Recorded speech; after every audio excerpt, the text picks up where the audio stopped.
À chacune pour cette réflexion sur l'interculturel. S'il y a une évidence aujourd'hui, c'est que les églises ne peuvent pas échapper à cette question de l'interculturel.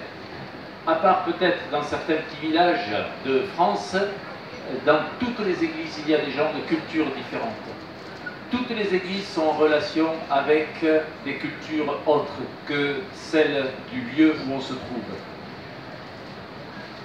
Le DEFAP, le service protestant de mission, essaie de promouvoir une réflexion sur cette interculturalité incontournable de l'Église.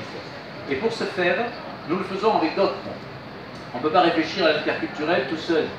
Et une des expériences qui se vit actuellement est un stage de formation permanente des pasteurs, un stage franco-béninois avec la CPLR qui s'occupe de formation permanente des pasteurs en France et l'église protestante méthodiste du Bénin. Et peut-être le pasteur Zabulon peut nous dire quelques mots pour commencer de ce stage.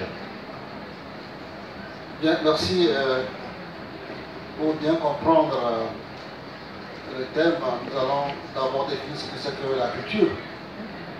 Dans son sens le plus large, la culture peut être considérée comme l'ensemble des traits définitifs, distinctifs, spirituels et matériels, intellectuels et affectifs, qui caractérisent une société ou un groupe social. Elle englobe, outre les arts et les lettres, les modes de vie, les droits fondamentaux de l'être humain, les systèmes de valeurs, les traditions et les croyances. Ainsi définie, la culture n'est pas statique, mais dynamique et connaît un développement progressif. La culture conditionne notre vie.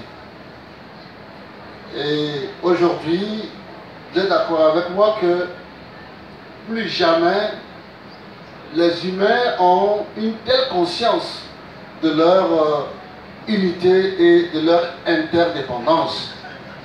Et c'est pourquoi, par rapport à l'évolution des techniques et des mutations de valeurs, certains utilisent des notions d'inertie ou de l'état culturel pour apprécier les différences entre les cultures.